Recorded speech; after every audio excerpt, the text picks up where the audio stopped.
Hello అందరికీ welcome to our YouTube channel health homeopathy clinic. నేను మీ doctor Deepti.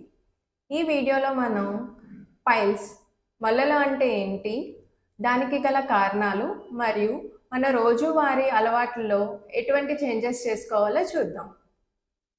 మల్లలు piles మలద్వారంలో అంటే ఈ రెక్టల్ అండ్ యానల్ రీజన్లో ఉండే వెయిన్స్ ప్రెషర్ వల్ల వాపుకి గురవుతాయి. అలాగే దాంతోపాటు బ్లడ్ అనేది వాటిలో అక్యూములేట్ అయితే ఈ పైల్స్ అనేవి ఏర్పడతాయి. ఈ పైల్స్ అనేవి రెండు రకాలుగా ఉంటాయి, ఇంటర్నల్ పైల్స్ అలాగే ఎక్స్టర్నల్ పైల్స్. ఇంటర్నల్ పైల్స్ అనగా ఈ మలద్వారం నుంచి లోపలికి ఉండే వాటిని ఇంటర్నల్ పైల్స్ అంటాం. అంటే రెక్టల్ ఏరియా దగ్గర ఉండే వెయిన్స్ కనుక స్వెల్ అయ్యి దాంట్లో బ్లడ్ ఫిల్ అయినట్టయితే ఈ ఇంటర్నల్ పైల్స్ అనేవి ఏర్పడతాయి. అలాగే ఎక్స్టర్నల్ పైల్స్ అంటే మన యానల్ రీజియన్ చుట్టూ అంటే మలద్వారం దగ్గర ఉండే చర్మం దగ్గర వాపు అనేది ఏర్పడినప్పుడు నొప్పితో పాటు దాంట్లో కూడా బ్లడ్ అనేది అక్యూములేట్ అయినప్పుడు ఈ ఎక్స్టర్నల్ పైల్స్ అనేవి ఏర్పడతాయి.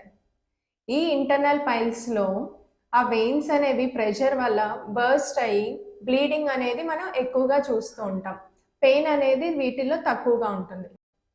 ఈ ఎక్స్టర్నల్ పైల్స్లో పెయిన్ అనేది ఎక్కువగా ఉండడంతో పాటు బ్లీడింగ్ అనేది అప్పుడప్పుడు కనిపిస్తుంది. దాంతోపాటు కూర్చున్నప్పుడు ఇబ్బందిగా ఉండడం, లేదంటే ఏదైనా పని చేసినప్పుడు ఇబ్బంది పడుతూ ఉండడం, లేదంటే ఆ మలద్వారం దగ్గర చెమ్మగా తగలడం, లేదంటే దురద ఎక్కువ రావడం, ఇలాంటి సిమ్టమ్స్ కూడా మనం ఈ ఎక్స్టర్నల్ పైల్స్తో సఫర్ అవుతున్న వాళ్ళని చూస్తాం.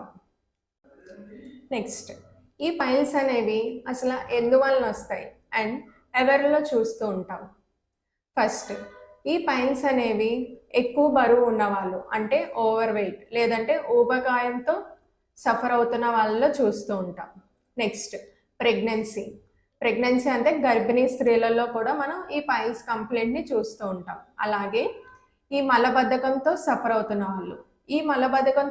అవుతున్న వాళ్ళు మోషన్కి వెళ్ళే సమయంలో ఎక్కువగా ముక్కడం వల్ల దానివల్ల కూడా ఇబ్బందులు ఫేస్ చేస్తూ ఉంటారు. ఈ పైల్స్ని ఎలా మేనేజ్ చేయాలో తెలుసుకుందాం. మన రోజువారీ అలవాట్లలో కొన్ని చేంజెస్ చేసుకోవడం వల్ల ఈ పైల్స్ని మనం క్యూర్ చేసుకోవచ్చు. ముందుగా మనం తీసుకునే ఫుడ్లో ఫైబర్ కంటెంట్ అనేది ఎక్కువగా ఉండేటట్టు చూసుకోవడం. దానివల్ల మనకి డైజెషన్ అది ఇంప్రూవ్ అయ్యి మోషన్ అనేది ఫ్రీగా పాస్ అవ్వడానికి హెల్ప్ అవుతుంది. మరి అలాంటి ఫుడ్స్ ఏంటో చూద్దాం. ఎక్కువగా పీచు పదార్థాలు ఉండే ఫ్రూట్స్ అండ్ వెజిటేబుల్స్ తీసుకోవాలి. నెక్స్ట్, దాంతోపాటు వాటర్ అనేది ఎక్కువగా తీసుకుంటూ ఉండాలి. అంటే minimum of 8 to 12 glasses water అనేది డైలీ తీసుకోవాలి. అలాగే ఎక్సర్సైజ్ అంటే ఈ ఓవర్ వెయిట్ కానీ లేదంటే వేరే ఇతర ఫిజికల్ హెల్త్ ఇష్యూస్ ఉన్న వాళ్ళు ఈ ఎక్సర్సైజెస్ చేయడం వల్ల ఈ పైల్స్ నుంచి విముక్తి పొందొచ్చు. అలాగే హెవీ వెయిట్స్ లిఫ్ట్ చేసే వాళ్ళు అలాంటివి లిఫ్ట్ చేయకుండా అవాయిడ్ చేయడం. దాంతోపాటు ఈ ఫోన్ చూసి ఎక్కువసేపు టాయిలెట్ సీట్లో స్పెండ్ చేసేవారు దాన్ని కట్ చేయడం, ఆ అలవాట్లను మానుకోవడం.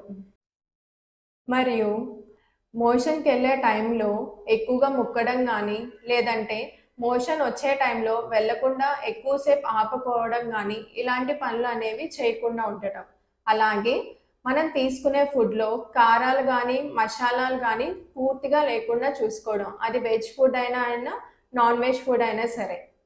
ఇలాంటి మరెన్నో ఇన్ఫర్మేటివ్ వీడియోస్ కోసం మన ఛానల్ని లైక్ చేయండి, షేర్ చేయండి మరియు సబ్స్క్రైబ్ చేయండి.